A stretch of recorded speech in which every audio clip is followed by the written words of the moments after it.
Oh, hi there, friends! Welcome to another episode. Today we're playing everyone's favorite game, Guess the Disney Villain. I'm going to describe a Disney villain and you have to tell me who I'm talking about, okay? Here we go.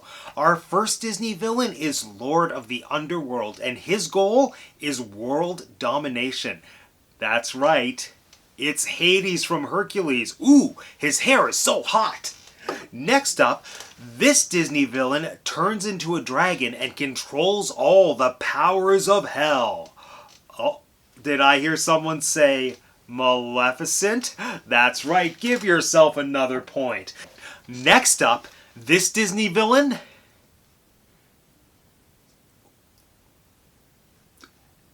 wants a new coat. It's Cruella DeVil.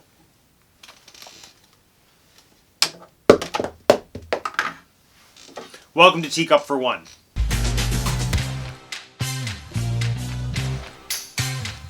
My name is Matt and I have 2 degrees. And friends, as a self-proclaimed cat person, I am extra excited for today's video because we are talking about my favorite Disney villain, Cruella DeVil. Okay, no, I'm just kidding. Well, I mean, I'm sort of kidding. My favorite Disney villain is Gaston, but I've already done a video on him.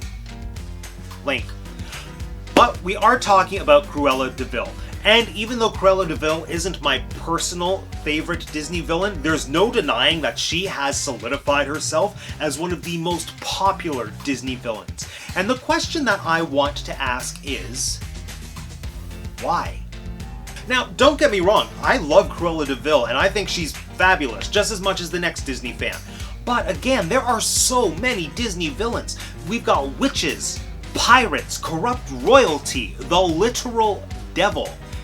And yet, the chain-smoking puppy murderer is more popular than all of them. So much so that she is only the second Disney villain to get her own origin story movie. And the first was Maleficent. Maleficent makes sense because Maleficent is like the face of Disney villainy. With Cruella, like, it's not a fairy tale. She's a normal person who lives in contemporary society who just wants a nice coat. Now, just to clarify, yes, of course, killing puppies, absolutely horrific, absolutely unforgivable. But when you think of Disney villains like Ursula, or Scar, or Hades, we have characters there whose sights are set on total world domination. And on paper, Cruella is nowhere near playing in the big leagues with them. No. On paper, you know who's playing in the same league as Cruella? Edgar. You're probably thinking, who's Edgar? Ex-Catley.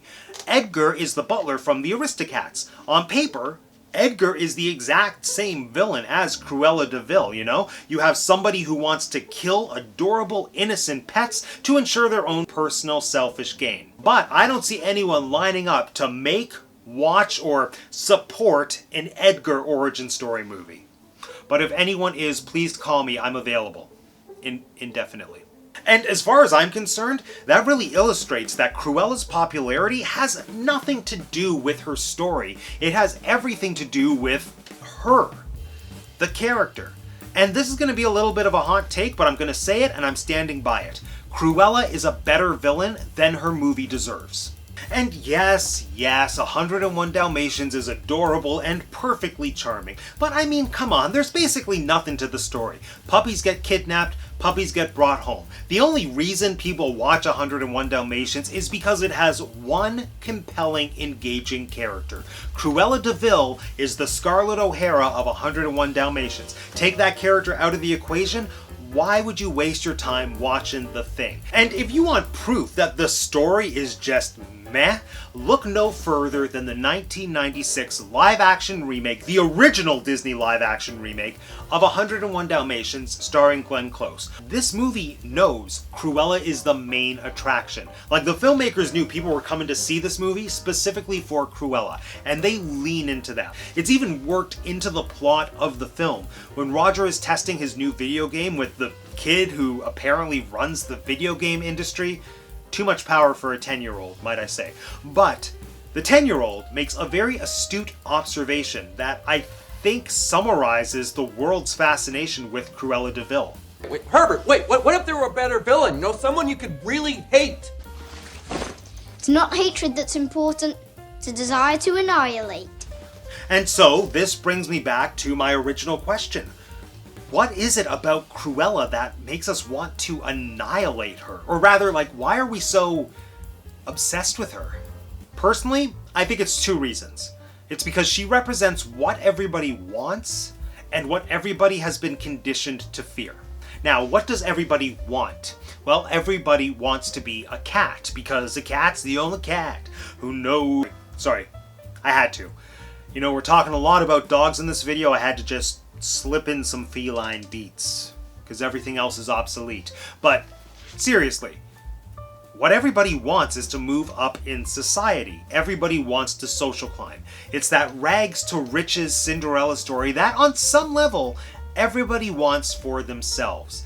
And there are always going to be status symbols or things that represent being on that upper echelon of society. And it changes, of course, with every generation. Like, when I was a kid, it was those light-up sneakers. Now, as an adult, it's probably like an iPhone, or an NFT, or a Lexus, or a second vaccine. But, and this probably comes as no surprise, for the longest time, and I'm talking for hundreds of years, the ultimate status symbol was fur. Humans have been wearing fur pelts for forever. And of course, the fur trade was integral to every 7th grade Canadian history class. But do you know what my 7th grade Canadian history class did not teach me about? 13th century sumptuary laws. And don't worry, we're going to circle back to Cruella very soon. But according to my labor-intensive Encyclopedia Britannica research, sumptuary law is any law designed to restrict excessive personal expenditures in the interest of preventing extravagance and luxury. Okay, so it's basically a law that in some ways was meant to regulate consumption, but in most ways was meant to make sure that middle class and poor people weren't allowed to have nice things. Literally. So in England in the 1330s, under the reign of King Edward III, there was actually a law passed that said that the only people who were allowed to own and wear fur were nobility, knights, and anyone who made over 100 pounds a year. So just for a little bit of perspective, that would be like if they passed a law saying that the only people who are allowed to own Loungefly Mickey Mouse backpacks are those who make over $110,000 a year. Because if you make less than that, you do not deserve a Mickey Mouse Loungefly. Now, there was a lot of history and a lot of research that I didn't do into when this law actually kind of faded away, but also England in the 1300s, eventually they were dealing with the plague and the Black Death, so I think it got to a point where they had bigger things to worry about than checking people's tax returns to see if they were allowed to wear fur. But no matter.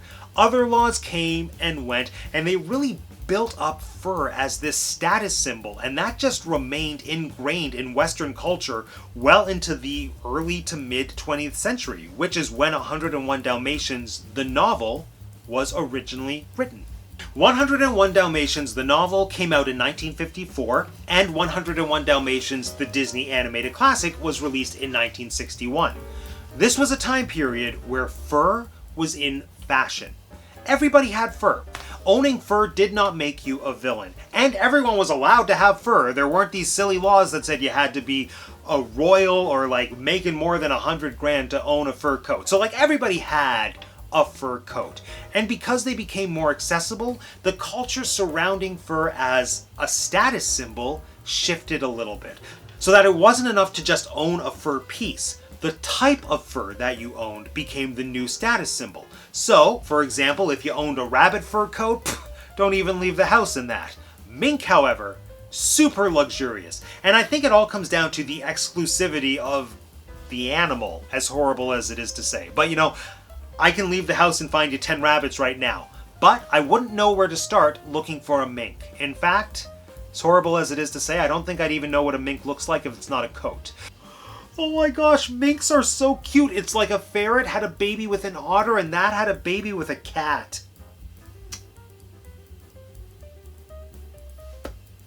Oh, anyway, yeah. So what's more exclusive than mink? Dalmatian. And I mean, it's not the obvious answer, but just think, how many Dalmatians have you seen prancing around in the wild? Do Dalmatians even exist in the wild? No matter. The point is, I don't think Cruella cares about the spots as much as she cares about what the spots represent. The exclusivity of a Dalmatian fur coat would be the ultimate key to asserting her power in society. And that's something that's been ingrained in Cruella's backstory from the beginning.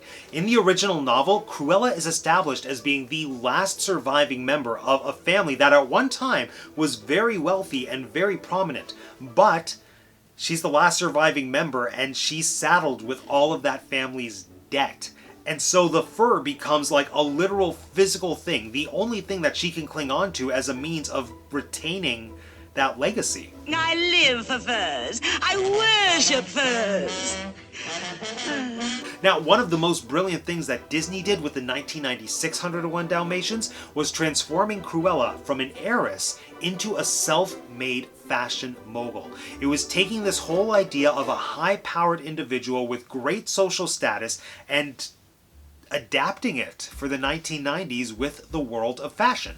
As far as I know, this reimagining of Cruella as a businesswoman and as a fashionista was completely an invention of the 96 Glenn Close film, and it was a genius move. It's become the new standard for how we think of Cruella, and it's even become the basis of the upcoming Emma Stone film. But the other thing that's noteworthy about the Glenn Close film is that it's the first time the story and the character were revisited since people started to think differently about wearing fur.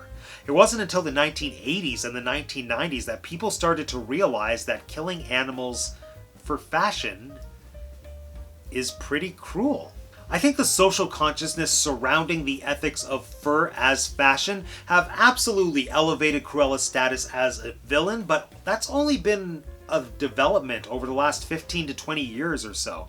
You know, when you look back at the time in which she was created as a character, owning fur wasn't taboo, and the only reason I think she's really painted as a villain in the original novel and movie is because the story is told from the perspective of the Dalmatians. But with that in mind, what is it about her that has captivated and scared people since she was first introduced in the mid-50s? So I posed this question to a bunch of friends and received some great feedback on why people are fascinated with Cruella, but there was one answer that just really hit the nail on the head for me and clicked everything into place. And it was that Cruella is an independent, powerful, single woman in the mid-20th century.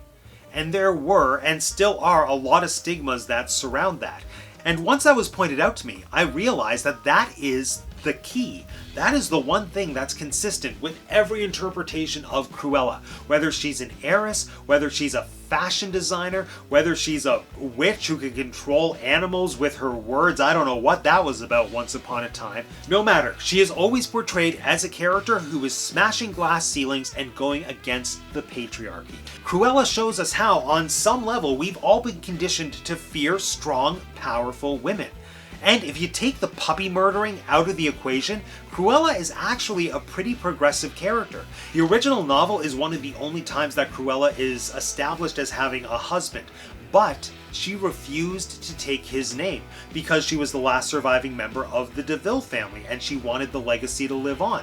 Great, progressive, forward-moving thinking. But the novel villainizes it by saying that she forced her husband to take her name. So it was just taking a progressive idea and then kind of turning it evil or playing it for a joke. In the Disney film, she's portrayed as a wealthy, independent socialite. And in the 96 film, she is a self-made billionaire. She founded the House of DeVil.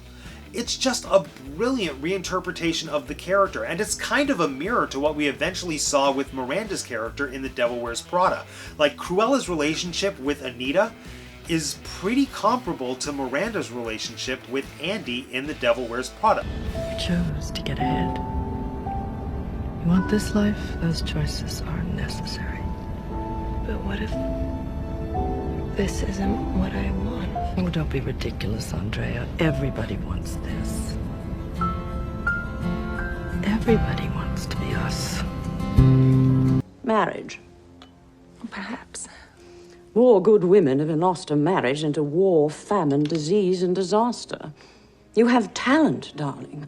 Don't squander it. Well, I don't think that it's something we have to worry about I don't have any prospects. Thank God. These are both characters who have worked hard to build an empire and are imparting wisdom on the next generation. And in both cases, they're saying that in order to get ahead, sacrifices have to be made. What's really cool about seeing these two clips next to each other is that it makes you realize that Cruella's villainy is a reflection of the lens through which filmmakers and storytellers have traditionally portrayed powerful women. It's as if they're saying, oh, this woman asserts her authority, there must be something wrong, I bet she kills puppies. But I would argue that her enduring popularity is because once you take the puppy killing out of the equation, you're left with a character that's the life of the party. She's somebody that you want to be, or you want to be around, like an Auntie Mame or a Sally Bowles. And the reason that I'm so excited for the upcoming Emma Stone film is because it looks like this is the movie that Cruella deserves. This is the showcase that the character deserves. And the story is leaning into those two key elements that fascinate us about Cruella.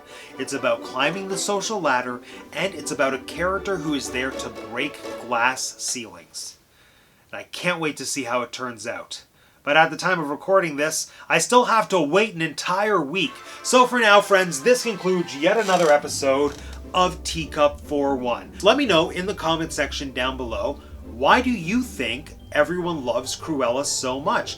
And if you want to be the first to know when I do a video review of the Emma Stone Cruella film or some kind of in-depth character analysis, who knows what the future holds? Well, you certainly won't unless you subscribe to the channel. If you haven't subscribed to the channel yet, it is super easy. All you have to do is click on my face. Thanks for joining me again today, everyone. My name is Matt, and I have 2 degrees, and that's the Teacup for One. Go, stand somewhere till I need you.